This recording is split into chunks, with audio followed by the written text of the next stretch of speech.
राहुल गांधी ने संसद सत्र के बीच एक बड़ा राजनीतिक कदम उठाया। उन्होंने एक डिनर का आयोजन किया जिसमें विपक्ष के कई बड़ी पार्टियों को आमंत्रित किया गया। सबसे दिलचस्प बात यह है कि इस डिनर में वो पार्टियां भी शामिल हो रही हैं जो खुद को अब इंडिया गठबंधन का हिस्सा नहीं मानती, जैसे ममता बनर्जी की टीएमसी और अरविंद केजरीवाल की आम आदमी पार्टी। इन दोनों ने पिछले कुछ महीनों में गठबंधन से दूरी बनाई थी, लेकिन अब ये अचानक से राहुल गांधी के बुलावे पर एक साथ आ रही। इसका मतलब साफ है, विपक्ष फिर से एकता की तरफ बढ़ रहा है और इसकी बड़ी वजह है संसद में सरकार की घेराबंदी के लिए साझा रणनीति बनाना।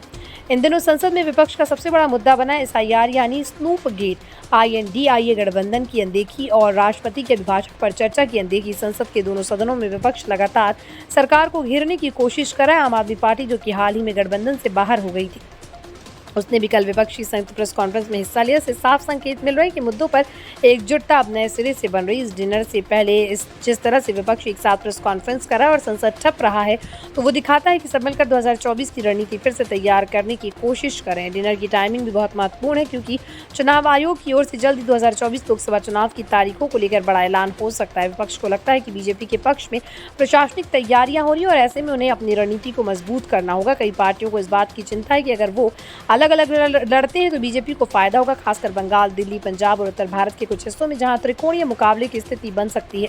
डिनर के जरिए राहुल गांधी शायद इसी डर को खत्म करना चाहते हैं और एक साझा लड़ाई की जमीन तैयार करें। सवाल उठता है, क्या ये डिनर केवल एक औपचारिक आयोजन है या फिर एक नई शुरुआत का संकेत? सूत्रों की माने तो राहुल गांधी की कोशिश है कि इंडिया गठबंधन को फिर से सक्रिय किया जाए और कम से कम चुनावी राज्यों में सीट शेयरिंग को लेकर सहमति बनाई जाए। टीएमसी और आप जैसी पार्टियां जो अब तक अलग लाइन ले रही थी, वो अगर इस डिनर में शामिल हो रही हैं तो इसका मतलब है कि बैक चैनल बातचीत में कुछ समझौते हुए हैं। राहुल गांधी के साथ साथ मल्लिकार्जुन खड़गे भी इस पूरे प्रयास में एक्टिव रोल निभा रहे हैं। अगर ये डिनर सफल रहा तो अगले कुछ हफ्तों में एक बार फिर इंडिया गठबंधन की बैठक बुलाए जाने की संभावना है।